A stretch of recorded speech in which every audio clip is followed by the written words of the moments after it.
Alam niyo po, ang isang ilaw, hindi ito mapapasindig kung wala yung dalawang kapangyarihan, negative and positive.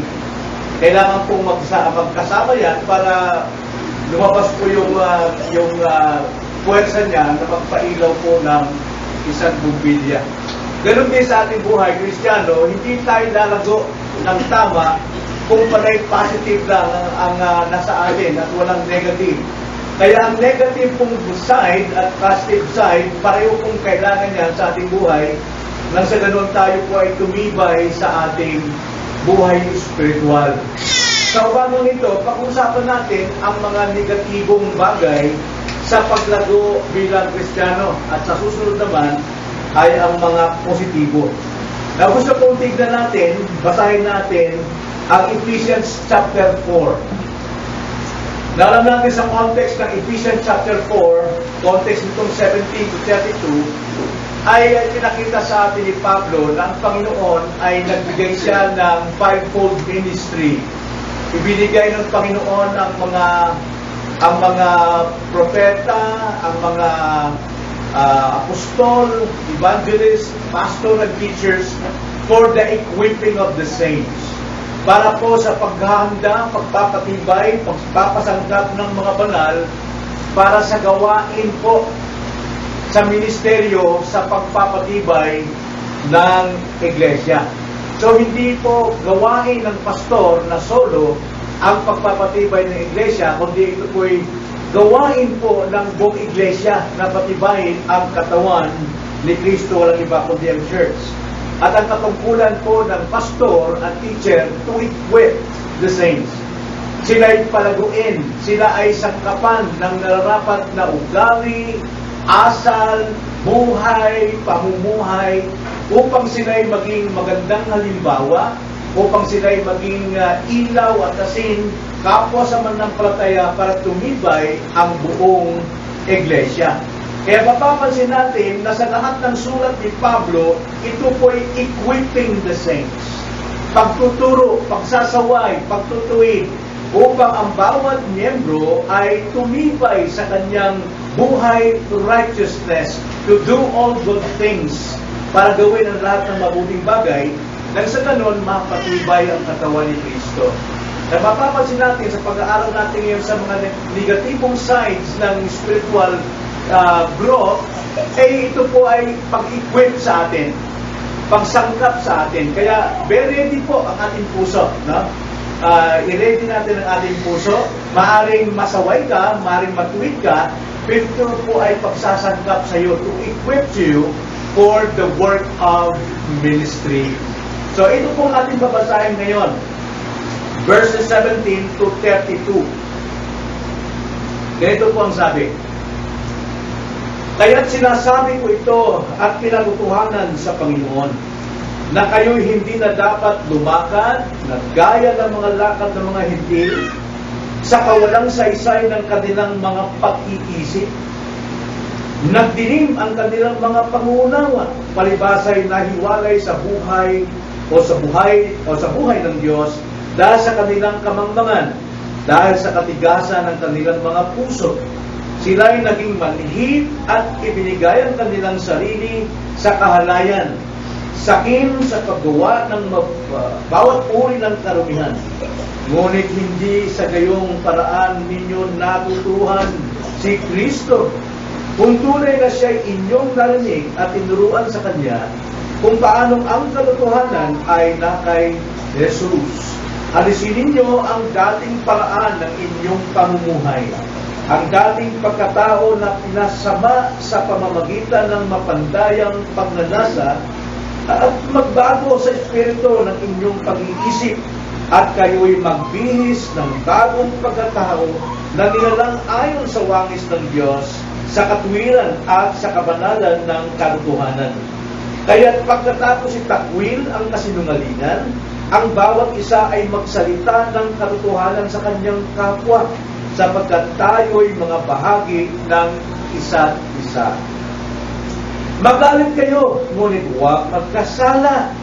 Huwag gayang lubugan ng araw ang inyong galit, at huwag bigyan ng pagkakataon ang dyablo. Ang nagnanakaw ay huwag nang magnakaw pa, kundi magtrabaho at gumawa siya sa pamamagitan ng kanyang sariling mga kamay ng mabuting bagay, upang siya'y may maibahagi sa nangangailangan. Anumang masamang salita ay hindi dapat lumabas sa inyong bibig, kundi ang mabuti lamang para sa ikatitibay, ayon sa pangangailangan, upang ito ay makapagbigay ng biyaya sa mga nakikinig. At huwag ninyong pighatiin ng Espiritu Santo ng Diyos, na sa pamamagitan niya kayo'y tinatakan para sa araw ng pagtubos. Lahat ng pait, galit, puot, pag-aaway at paninirang puri ay inyong alisin, pati lahat ng kasamaan, at maging mabait kayo sa isa't isa. Mga mahabagin, nagpapatawad sa isa't isa, gaya ng nagpapatawad sa inyo ng Diyos kay Kristo. Ito po ang salita ng Diyos, na ito po ang siyang magsasanggap sa akin, equipping us for the work of Wednesday. Tayo manalangin. Panginoon, nagpapasalamat kami sa mga oras na ito. Pinagtipon niyo kami, Panginoon, na wala pong ibang iniisip, kundi ang manatili sa inyo, dinggin ang tibok ng inyong puso sa bawat aral at salita na aming pong mapapakinggan. Dalangin namin, turuan niyo kami, huwag niyo kaming iwan sa aming makalamang isipan, kundi turuan niyo kaming magpakumbaba at magpakababa na tanggapin ang aming pong mga kamalian at pagtutuwid na aming pong natatanggap. Tuwirin niyo kami, Panginoon, upang kami po'y masangkapan ng katuwiran, nang sa ganon makagawa kami ng lahat ng bagay na ayon sa iyong kalooban. Ito aming dalangin sa pangalan ng Panginoong Hesus. Amen. Alam niyo, sa ating anak o sa apo o basta't mga bata na bagong silang, matagal tayong umaasam na makita ng mga tanda na siya ay lumalaki, lumalago. May mga palatandaan yan. At tayo po ay talagang nananabik na makita at marinig ang mga bagay nito. Halimbawa, una mong makita ang unang ngiti ng iyong sanggol, ay talaga namang maiibsan ang iyong problema. Nakakatuwa, nakakasiyang pagmasdan ang unang ngiti ng ating mga anak na sanggol. At lalo na kapag nakita mo yung unang sipol ng kanilang ngipin, abay, talagang nagpipista ang buong pamilya, tungtuan na mayroon ng ngipin ang bata. At hindi lamang yun, pagka tayo po ay nakakita ng unang hakbang ng ating anak, ay talaga namang wala tayong kapagod-pagod, ano? Wala tayong kapagod-pagod na atin itong pinagmamasdan at tinutularan. Lalo na kapag ka nagsalita nito, yung unang salita. Ano yung unang narinig ninyo sa labi ng inyong mga anak, mga sanggol? Hindi nyo ito makakalimutan. Diba? Karamihan, dada, mama, yaya, marami.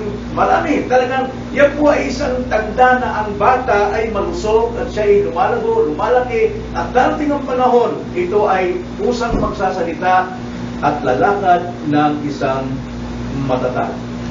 Now, buhay Kristiyano ay may ganoon ding pag-aasam natin. Ang buhay Kristiyano ay nagsisimula sa new birth. At kapag ang isang Kristiyano ay ipinanganak ng muli, natural lamang na siya po ay dapat lumago. Lumalago siya upang sa ganon ay dumating ang panahon siya ay makahawak din ng kanyang responsibilidad na makapagbibigay kasiyahan hindi lamang sa kanyang pamilya, pero unang-una sa katawan ni Kristo. Ang Panginoon ang unang nalulugod sa mga Kristiyanong lumalago. So ito yung unang pangunahin ng buhay Kristiyano. Ang siya po ay lumago. Kawalang responsibilidad, parang kalayaan, no? Wala kang responsibility. Pero ito po hindi kalayaan, kundi ito ay isang pagtatapos sa kahungkagan. Wala pong laman. Walang laman ang utak. Walang laman ang buhay na isang Kristiyanong walang responsibilidad. Dapat bawat isa sa atin, humahawak tayo ng responsibility sapagkat tayo po ay accountable sa ating Panginoon. Huwag nating pagliwalayin ito. Responsibility and accountability joined together sa isang buhay Kristiyano. Responsible tayo sa Diyos, responsible tayo sa ating kapwa, pero accountable tayo sa Diyos, accountable din tayo sa ating kapwa. Yan po yung isang malago Kristiyano, dala-dala niya ito. Kaya nga, ang isang Kristiyano ay nagpapasakop sa kalooban ng Panginoon. At higit sa lahat, siya po ay nagpapasakop po sa proseso ng paglago.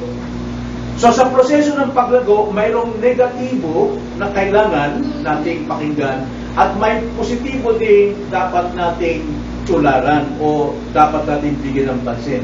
So tignan natin ang unang mga negatibong bagay sa paglago ng buhay Kristiyano. Ano-ano mga negatibong ito? Dito sa ating binasa, verses 17 to 32, napakalawak po nito, hindi natin i-expound to isa-isa, kundi by paragraph o by title ng bawat text ating tignan. So, unang-una po, na negatibong dapat nating bigyan ng pansin, ay ang sabi sa verse 17. Ang sabi po sa verse 17, "To this I say, and affirm together with the Lord, that you walk no longer just as the Gentiles also walk." So, ang una pong ating dapat bigyan ng pansin ay huwag lumakad ayon sa lakad ng mga hintil. Yung lakad po dyan, yan po isang paglalarawan ng uri ng pamumuhay. Hindi po yung lakad lang na literal, kundi uri ng pamumuhay. Kaya ibig sabihin ni Pablo dyan, huwag tayong mamuhay ayon sa buhay ng mga hintil. Na paano bang mamuhay ang mga hintil? Paano ba silang lumakad? Verses 17 to 19. Ganito ang sabi, "Kaya sinasabi ko ito at pinatutuhanan sa Panginoon na kayo'y hindi na dapat lumakad na gaya ng lakad ng mga hintil sa kawalang saysay ng kanilang mga pag-iisip." Yung po yung isipan ng mga Gentiles, mga hindi po mananampalataya, walang pagkilala sa Diyos. Wala pong laman ang kanilang pag-iisip. Then, verse 18, nagdilim ang kanilang mga pangunawa. Hindi sila makaunawa sa mga spiritual na bagay. Kaya na sinabi ni Pablo sa 1 Corinthians chapter 2, verse 14, na ang mga spiritual na bagay, kamangmangan ito para sa mga hintil. Okay? At ang sabi dyan, palibasay nahiwalay sa buhay o sa buhay ng Diyos. Kaya sila po ganun ang ugali nila, ganun ang pamumuhay nila, hiwalay sila sa buhay ng Diyos dahil sa kanilang kamangmangan, dahil sa katigasan ng kanilang mga puso. Yan po ang makikita natin dyan. 19, sila'y naging manhid at ibinigay ang kanilang sarili sa kahalayan, sakin sa paggawa ng bawat uri ng karumihan. Yun yung kanilang hinahangad, yun ang kanilang minanasa, ang gumawa ng lahat ng uri ng karumihan. Kaya ito po ang sabi ni Pablo o ang sabi ng Diyos, huwag nating lakaran ang lakad ng mga hintil na ito. Hindi ito dapat makita sa atin. Hindi ito dapat marinig sa atin. Na tayo'y mga Kristiyano ay lumalakad pa rin sa ganong uri ng pamumuhay. Hindi dapat. Dapat mayroong pagkakaiba. Ito'y matuwid na sinabi ni Pablo na ang isang taong na kay Kristo sa isang bagong nilalang. Hindi lang sinabing bagong tao, kundi bagong lalang. Nilikha ayon sa wangis ni Kristo. Ayon sa wangis ng Diyos, na numbalik ang wangis ng Diyos sa Kanya, na nasira simula noong bumagsak sa kasalanan si Adan. Na marred yung image of God. Ngayon naman, ibinalik ito ng Diyos sa atin sa ating new birth. Kaya ang sabi sa 2 Corinthians 5:17 to 18, ganito ang sabi ni Pablo sa mga Kristiyano sa Corinthians at sa atin din, dahil ang sulat na ito ay umabot sa atin. Ito po ay pagsasangkap sa atin. Tayo po ay tinuturuan, ini-equip tayo na mamuhay sa katwiran. Ganito ang sabi sa 17, kaya kung ang sino man ay na kay Kristo, siya'y bagong nilalang. Yan po sabi. Ang mga lumang bagay ay lumipas na. Tignan ninyo, ang lahat ay naging bago. Lahat ng ito ay mula sa Diyos. Alin po? Yung pagbabago. Na tayo'y pinagkasundo niya sa kanyang sarili sa pamamagitan ni Kristo at ibinigay niya sa amin ang ministeryo ng pakikipagkasundo. Alam niyo kung paano po tayo maging bago? Ang ginawa ng Diyos, ibinigay ang kanyang buktong anak na si Kristo sa krus ng Kalbaryo. Siya ang namatay para sa atin, nang sa ganon, tayo po ay mabuhay sa pamagitan ng kamatayan ni Kristo. At dahil si Kristo ay muling nabuhay sa isang bagong buhay, ganon din po ang nakay Kristo, siya ay bagong nilalang. Kaya nga po, lagi pong sinasabi ni Pablo sa mga Kristiyano sa Efesos, huwag na kayo mamuhay sa dating yung buhay. Kasi tayo po ay dating mga hintil. Tayo yung mga patay sa ating mga gawang kasalanan. Ginagawa natin ang gawaing patay, tulad ng mga bisyo, tulad ng kahalayan, tulad ng lahat ng ating kinagigiliwang gawin sa sanlibutan. Yan po ay gawain ng isang patay, kaya yun po ay mga gawang patay. Ephesians chapter 2 verse 1 to 3. Mas maliwanag kung pinalawanag ni Pablo ito. Huwag na kayong mamuhay sa dating buhay niyo. Ito po ay pagtuturo sa atin to equip us para tayo ay maging matuwid. Ang sabi nito, kayo nooy mga patay sa inyong mga pagsalangsang at mga kasalanan. Lahat ng ating ginagawa noon ay gawain ng patay. Tayo mga patay noon, tayo yung walking dead, na hindi yung sa palabas, kundi yung walking dead talagang realidad sa buhay Kristiyano. No? Tayo'y nabubuhay, lumalakad doon sa gawang kasalanan, pagsalangsang at mga kasalanan. Ang verse 2, pinaliwanag ano yung buhay na yon, na dati ninyong nilakaran ayon sa lakad ng salibutan ito, ayon sa pinuno ng kapangyarihan ng impapawid. Kita nyo? Yung lakad natin doon, ayon sa pinuno ng salibutan ito, at ayon sa pinuno ng kapangyarihan ng impapawid, alam natin sa Satanas, ng Espiritu na ngayon ay gumagawa sa mga anak ng pagsuway. Verse 3, tayong lahat ay dating nabubuhay sa gitna ng mga ito, sa mga pagnanasa ng laman, na ating ginagawa ang mga nais ng laman at ng pag-iisip, at tayo nooy katutubong mga anak ng kapuotan, gaya naman ng mga iba.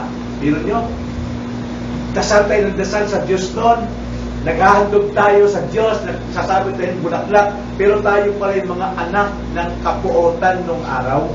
Kahit anong gawin nating mabuti at gawin nating pagsisikap na abot ang Diyos, tayo remains children of wrath.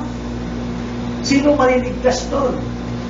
Walang iba kundi ang gawa ni Kristo sa krus ang makatutubo sa atin kung ito yung ating sasampalatayanan. Yan po ang buhay natin. So, yun po yung negatibong dapat nating gawin at iwasan bilang isang tao ng Diyos upang ma-equip tayo sa pagsunod sa katuwiran ng Diyos. Huwag tayong lumakad ayon sa lakad ng mga hentil. Nalala ba natin ito, mga kapatid? Huwag na tayong lumakad. Huwag tayong mamuhay ayon sa mga ugali, ayon sa mga ginagawa ng mga Gentiles, mga taong walang pagkilala sa Diyos, mga hiwalay sa Diyos. Then secondly, verse 26. Laktawan po natin yon, no? Verse 26, ang sabi po dyan, let no corrupt or unwholesome word proceed from your mouth, but only such a word as is good for edification according to the need of the moment, so that it will give grace to those who hear. Sabi po dyan sa Tagalog, alamang masamang salita ay hindi dapat lumabas sa inyong bibig, kundi ang mabuti lamang para sa ikatitibay. Kita nyo? Ito yung para sa ating ikatitibay. Ayon sa pangangailangan. Ayon po sa konteksto. No? Kung ano po yung problema at that time, kailangan tayong huwag magsalita ng masama, kundi magsalita tayo para sa ikatitibay upang ito ay makapagbigay biyaya sa mga nakikinig. Ang second negative na bagay na dapat nating bigyang pansin is let not the sun I'm sorry, di pa nakatapos pala, no? 26. I'm sorry, mali pala ako binasa. Verse 29. 26 pala, I'm sorry. Mamaya na yung 29. Magalit kayo, ngunit huwag magkasala. Sa English magkakasabi sa English be angry and yet do not sin. Do not let the sun go down on your anger. So, ikalawa po, let not the sun go down upon your anger. Huwag lubugan ng araw ang iyong galit. Alam nyo, aminin ko sa inyo, hindi pa ako equipped dito. Nasa proseso, pero pinagsisikapan ko. Sana, ganon din tayo, pagsikapan natin na huwag sumabog kaagad. At kapag sumabog, hindi pinatatagal. Ibig sabihin doon, ang sabi nila, let not the sun go down upon your wrath. Huwag mo kayang lubugan ng araw. Ang ibig kong sabihin doon, hindi naman maghihintay ka pa, hindi pa lumulubog ng araw, dahil pa ako sa iyo. May mga size na, lumubog na, patawarin mo. Hindi ibig sabihin, ang ibig sabihin doon, yung karugtong pa nun. Kapag po ito'y napuprolong, nakakapasok ang diablo. At higit pang pagkawasak ang idudulot nito. Tingnan yung sabi sa verse 27, at huwag bigyan ang pagkakataon ang diablo. Yung pong mahabang igalit, tampo, inis, bitterness sa kanyang puso, nagbubukas po ng pinto yan sa diablo. Muy pwedeng, yan po ay magwasak ng relasyon ng mag-asawa. Yan po ay pwedeng magwasak ng relasyon mo sa Diyos.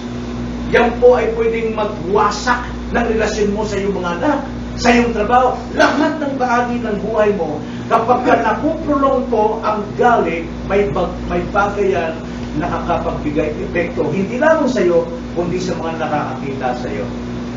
Kaya ang payo dyan, negative, huwag lubugan ng araw ang iyong galit. Ang ibig sabihin, huwag mo hayaang paghariin mo yung galit sa puso mo. Alam niyo, maraming taong gustong-gusto na may galit sa puso. Maghapon, nagtanaknak yun. Inis na inis. Makikita mo yun sa kanyang mukha, yung kilay tabingi, yung noo, talaga namang hindi mo maintindihan, yung uso, parang uso ng babo, ay kabayo, tapos yung kanyang liig, parang liig ng ampalaya, tapos yung kanyang mga kamay, parang si Bruce Lee, na padaling makatapos ng mga bagay-bagay, tapos para siyang si Incredible Hulk, yung kamay niya, bibigat ng mga kamay niya, bagsak ng bagsak, at kumisan naman, parang naman siyang si Plastic Man, na parang lumulutan lang, na parang hindi nakakita ng tao sa tabi. Nakita niyo ba yung ganung klaseng may galit? Alam niyo, yung galit po, nakukuha niya yung gusto niya. Pero, siguraduhin natin, nakapaglalayo ito sa ating kapwa. Nakapaglalayo ito sa Diyos ng ating sarili. Ang galit po ay nag-aalboroto para maisagawa ang gusto nito. Kung mahal lang gusto natin pumatay. Kaya sabi nga sa 1 John chapter 3 verse 15, na sino mang mayroong galit, siya'y pumapatay ng kapwa. At walang bahagi ang tao mamamatay, bagong tao sa langit sa isang taong mamamatay tao. Pagmamaktol, pagtatampo, napakakita niyo yung papaya, ganda-ganda ng papaya, di ba? Hinog na hinog. Ang sarap-sarap talaga, maraming nainggit. Pero pag bitin mo, luha agad. Hawakan mo lang, magkamali ka lang na yung kuko. Tampo ka agad. Now, mga kapatid, gaya na sinabi kanina, ini-equip tayo ng Diyos. Kalago naman tayo rito. Tampuhin. Hindi lang ang iyong asawa, ang iyong nanay, nakakakita, nakakapansin, pati ang iyong kapitbahay. Nakakaya po yun. Kung hindi pa tayo lumalago dyan, kung hindi pa tayo na-equip dyan. Bakit sinabi ni Pablo ito? Sapagkat maaari kang magbigay ng bukas na pinto kay Satanas para masira ang iyong buhay at buhay ng mga taong nakapaligid sa iyo. So huwag nating paghaliin ng galit sa maghapon o huwag nating pahabain. Punong-puno ng pride yan. Pagmamataas, paghahambog. Kapag ang isang tao mayroong bitterness, mayroong tampo, nagiging arrogante kung sumagot, kung magsalita, mayabang, para bang siya yung pinakamataas, pero ito, ang kanyang pinag-aralan, nawawala. Ang kanyang kagandahan, nawawala. Akala natin, sigura tayo kapag tayo ay mayroong bitterness. Pero actually, ikaw yung pinakapangit na tao sa mundo.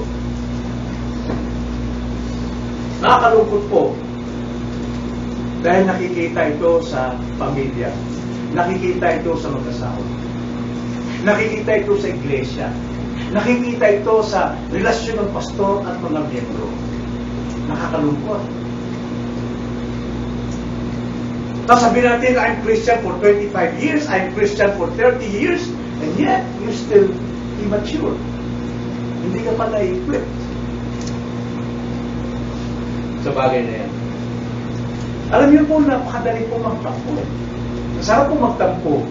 Kasi kadalasan pag nagtatampo ka, ikaw yung laging sinusuyo. Pagka sinusuyo ka, tingnan mo sarili mo, lumago ka na ba? Pag sinusuyo ka, may problema. Either, yun nanuyo sa'yo, siya yung nagkasala, kaya ka nagalit, tama lang yun. Pero kung ang galit mo'y humahaba na at sinusuyo ka pa rin, may problema. Hindi na roon sa nakatuan ng kasalanan, kundi sa'yo lang. Madali po magtampo, madaling mag-moody. Nakikita ba ngayong taong pa bago-bago ang mood? Mamaya kita mo nakangiti, mamaya nakasumangot, mamaya nagtatampo, mamaya tumantalikod, mamaya umalis. Mamaya tahimik na, hindi nagmiti ko. Trabaho ng trabaho. Halatang-halata ito eh, mga kapatid. Halatang-halata ito. Kahit dito sa church. Kaharap ko, pero ang mata nandun sa malayo. Halatang-halata ito talaga signs of immaturity. Kaya pag mayroong pong tampo, mayroong galit, alam nyo, gabi-gabi may kulog at tidlat sa bahay. Marinig ng mga anak yan, tutulog na. Kumukulog na naman.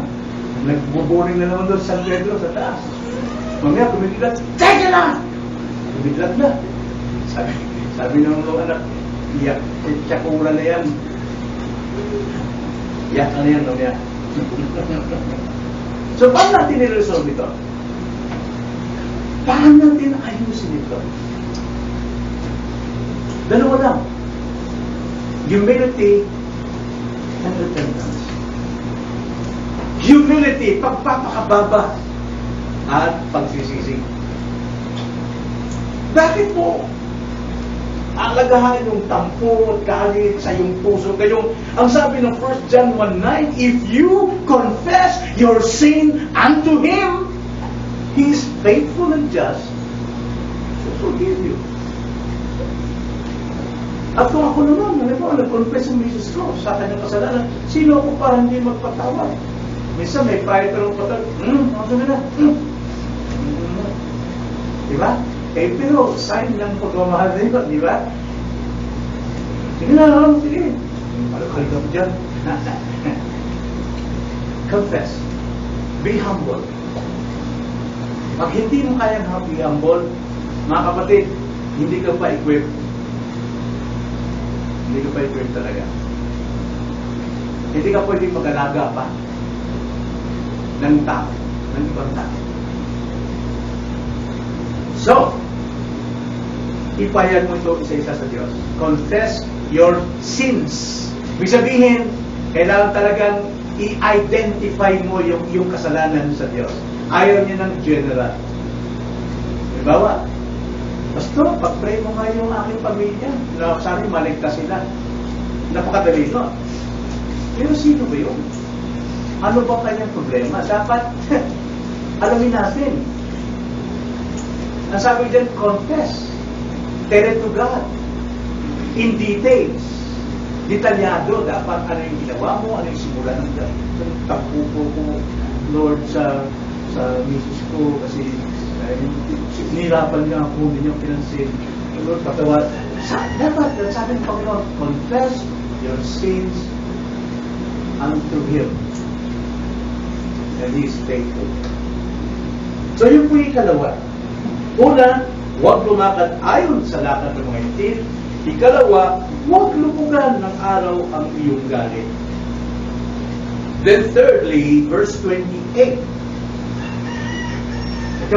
Ako pinag-aralan ko ito, nakakatawa eh. Paano? Imposible ito mangyari sa Kristyano ito. Verse 28. He who steals must steal no longer, but rather he must labor, performing with his own hands what is good, so that he will have something to share with one who has need. Ang nagnanakaw ay huwag nang magnakaw pa. Yung po yung third negative. Huwag nang magnakaw ang magnanakaw pa. Medyo parang nakakatawa ito sa isang Kristyano. Nagnanakaw ka, Kristyano? Pero hindi nung sabihin ni Pablo kung wala siya nakita ang mga magnanakaw doon sa kongregasyon ng Efesos. Nagnanakaw. Now, kailangan may ito's paglago. Of course, kapag tumigil ka sa pagnanakaw, lumalago ka. Meron kang pagbabago. At ang lahat ng pagbabago ay mula sa Diyos. Alam mo, nakakaasiwang pag-usapan ito, pero kinakailangan. Siguro, bagitin natin ang ilang detalye sa mga praktikal na paraan. Mayroon mga Kristiyanong nagsashoplifting. Wala naman nakita, kinuha mo yung sa maliit na item doon sa SM, sabay sa bulsa. Nalaharin niyo marami ng mga ano dyan. Anong tawag nun? CCTV. Noong araw, wala. Takpan mo lang, kasama mo, magpunta, nagsusukat ng baro, iba naman, namupit doon, pwede lang. Pero ngayon, kabi-kabilaan yung CCTV. Mag-ingat tayo dyan. Pero nagkatawa yan. Mga Kristyan. Kasi, mahilig silang magnakaw. O di kaya mamumupit ng bagay sa opisina, kahit clip lang. Tama ba yun? Walang halaga yung clip. Pero kalagahan doon, nagnakaw ka. Thou shalt not steal. Walang kwento yung kinuha mo lang. Kapirasong ano na naman clip eh. Ano ba naman kumpanya lang? Oo nga, pero maliit lang yun, pero kasalanan din. Ang isang kutsaritang kasalanan, katumas din ng isang karagatang kasalanan. Pagnanakaw ng asawa, sa wallet ng kanyang mister, o pagnanakaw ng mister, sa wallet ng kanyang misis, ano yan yan? Ginagawa ba natin yan? Sabi ni Pablo, ang nagnanakaw ay tumigil na. Huwag na magnakaw. At nagagawin ko sa ibang mga tao. At ang pinakamabigat na hindi pinapansin ng mga Kristyano ay pagnanakaw sa Diyos.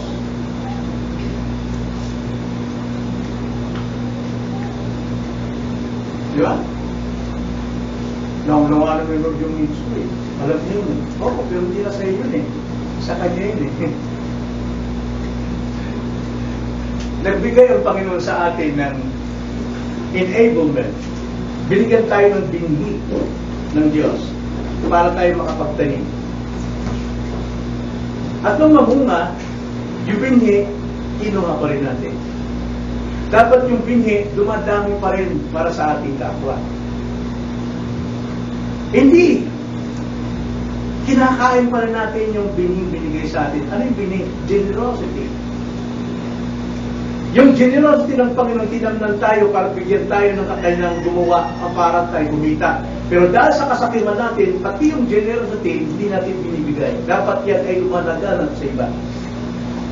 Kaya marami po ang dating mga generous na talaga namang akaw-akaw kanilang pagpapala. Pero unti-unting nawawala ang pagpapala nila. Bakit? dahil unti-unting kinakain ng binig. Kaya sabi ni Pablo, huwag na magnakaw.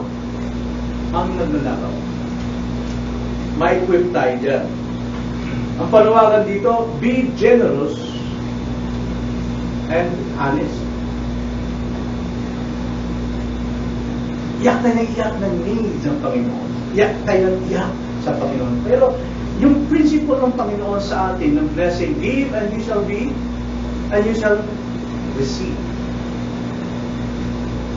What a man sows, he reaps. Yun ang principle eh. Madalas natin nakakalimutan yan. Tulad ng gravity. Hindi natin pansin ang gravity. Principles ng gravity. Pag tayo natumba, bumabangon tayo. Minsan di tayo tuloy na, ay swerte ako. Buti na lang. Pero wala sa ating mind because of God's providence. Yung gravity, nag-ano sa atin, nagkukontrol sa atin. Hindi natin pinapasin. The same din sa ating pong generosity. Nakaloob ng Diyos. Kaya ang sabi ni Pablo, he who steals must steal no longer. Then, number 4. Negative number 4. Verse 29 na tayo. Anumang masamang salita ay hindi dapat lumabas sa inyong bibig, kundi ang mabuti lamang para sa ikatitibay ayon sa pangangailangan, upang ito ay makapagbigay ng biyaya sa mga nakikinig. So, sa King James po is corrupt.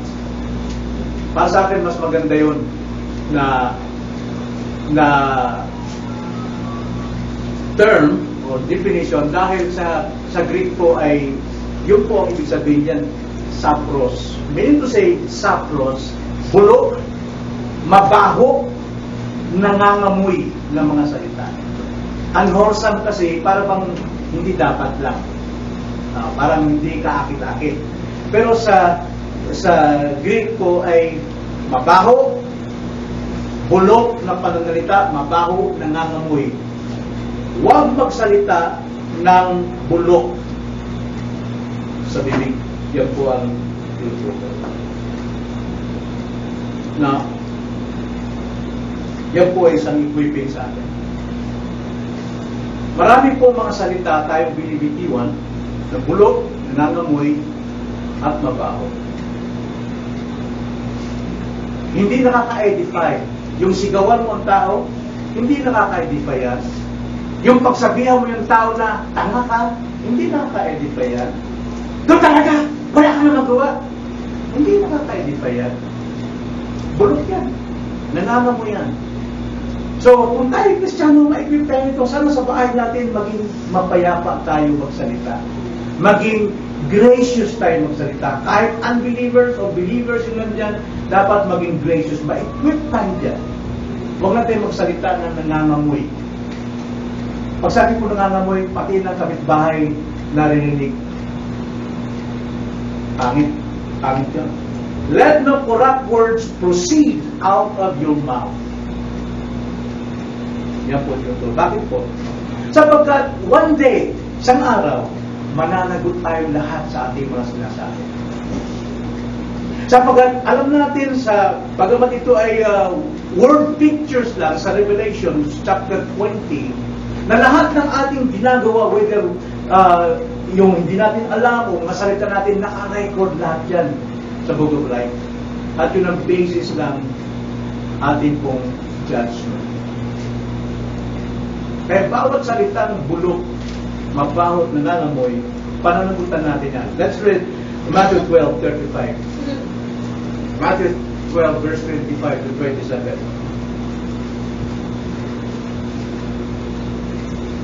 Ganito ang sabi, ang mabuting tao ay naglalabas ng mabubuting bagay mula sa kanyang mabuting kayamanan, At ang masamang tao ay naglalabas ng masasamang bagay mula sa kanyang masamang kayamanan. Nakita nyo, tinutukoy dito, yung kayamanan, yung puso ng tao. Kapag ka masama ang bibig mo, mabaho yan, nangangamoy, pasigaw yan, pagulat yan, walang respeto, yung po ang laman ng puso natin, according to Mark chapter 7 verse 21, di ba? Na lahat ng karumihan sa bibig na lumalabas mula sa puso. Kaya ingatan natin, pagka tayo nagsasalita ng mabibigat sa ating kapwa,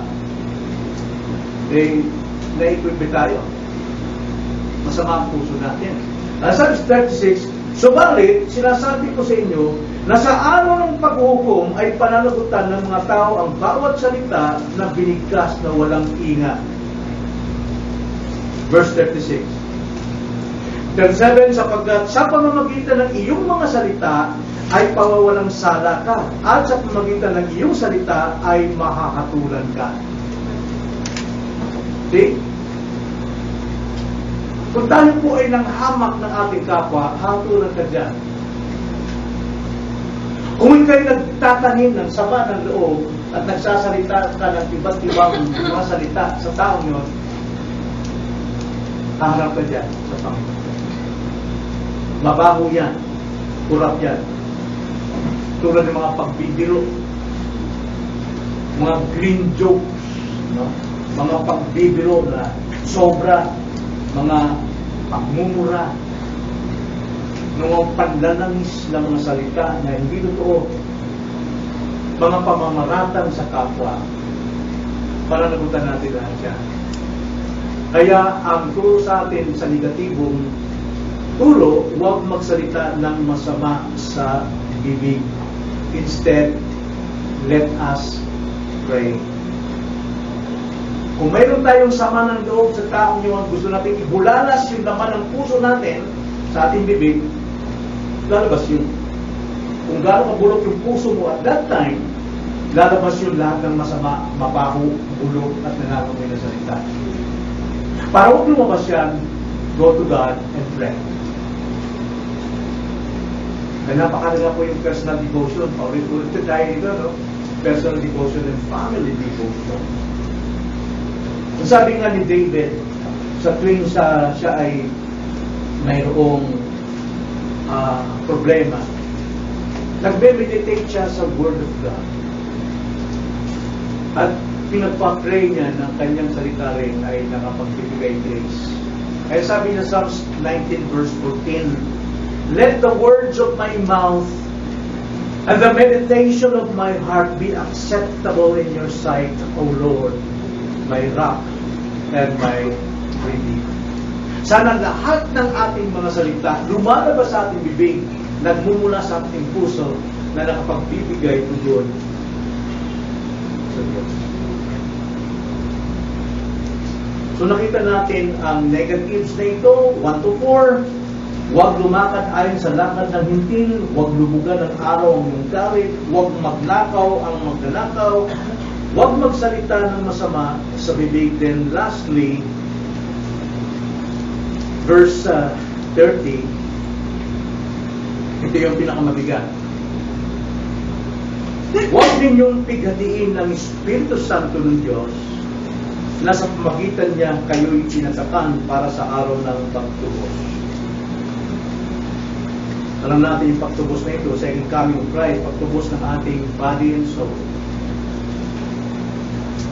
Ang sabi sa 30 sa English, do not grieve the Holy Spirit of God, by whom you were sealed for the day of redemption. So lahat po na ating nakuha kanina, yung mga negatives nito from 1 first point hanggang 4, nakakapighati ito sa Banal na Espiritu. Bakit po? Dahil Christian, our body is the temple of the Holy Spirit. Pero ang unbeliever, hindi ang templo ng Espiritu Santo, kailanman hindi pa. Kailangan niya muna matanggap si Kristo upang Espiritu ni Kristo manahan sa Kanya. So therefore, as Christian, we believe in Christ, we receive Christ as our Lord and Savior. We are now the temple of God. Kaya whenever na tayo nagsasalita, na tayo nag-iisip, na tayo may galit, we grieve the Holy Spirit. Nabibigatin natin ang Espiritu Santo. Kaya ang sabi nga ni Pablo sa mga taga-Corinto, na talagang bagamat gifted sila, lahat ng gift nasa kanila, pero they grieve the Holy Spirit. Dahil immature ang Kristiyano dito. Kaya bayan ni Pablo sa 1 Corinthians 6:19-20, ang sabi ni Pablo sa kanila, or do you not know that your body is a temple of the Holy Spirit who is in you, whom you have from God, and that you are not of your own, for you have been bought with a price. Therefore, glorify God in your body.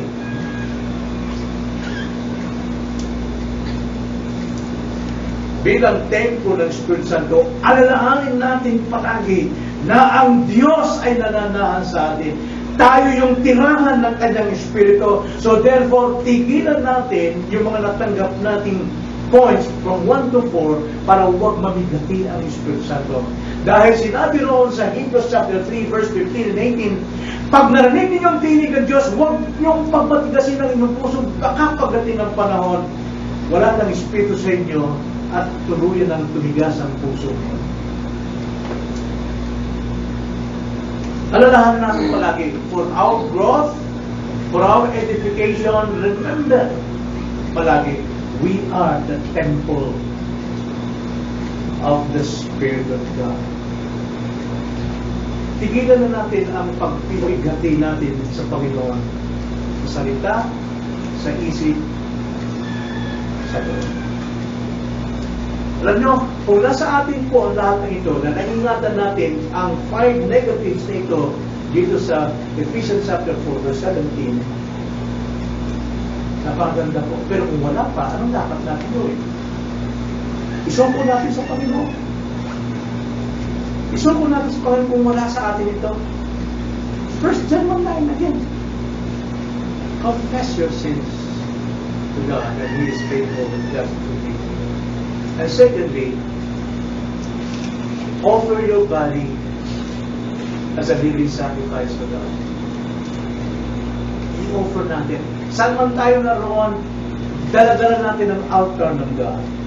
Ang altar ng Diyos sa atin ay ang ating puso. Sa trabaho tayo, let us offer our body as a living sacrifice to God. Before, pinapatay ang mga hayop para i-offer sa Panginoon. Pero ngayon, hindi. Sapagkat si Kristo ay pinatay na para sa atin. So therefore, we ourselves, ang ating sarili, ang ating katawan, ay dapat natin ihandog sa Diyos. Sa trabaho, dapat sa Diyos natin ihandog. Sa bahay, sa sino mang kausap na kaibigan o namamasyal man sa beach o sa swimming pool o saan man, let us offer our bodies as a living sacrifice to God. Kaya sabi ni Paul, sa verse 1, diba, I urge you therefore, brethren, that you offer your bodies as a living sacrifice unto God. Do not be conformed to the image of this world, but be transformed by the renewing of your mind. Magbago tayo ng isip. Lalo natin kalalahanin, we are the temple of the Holy Spirit. Opo, Panginoon, nakita namin ang aming pong mga kahinaan. Pinagmamalaki pa namin ito minsan. Pinapakita namin, Panginoon, na kami ay Kristiyano. Ngunit nakikita sa amin ang kahinaan. Imbis na kami po ay hangaan at tularan, kami po ay nangamoy at pinag-uusapan ang aming mga ugali. Tulungan niyo kami, Panginoon, may sagawa namin ang mga negatibo ito sa ating buhay. Huwag namin bigyan ng puwang o pinto si Satanas upang sirain ang aming relasyon sa inyo at relasyon namin sa kapwa. O Panginoon, sa iyo namin inihandog ngayon ang aming puso, ang aming buhay bilang nagdudumuhay. In Jesus' name we pray. Amen.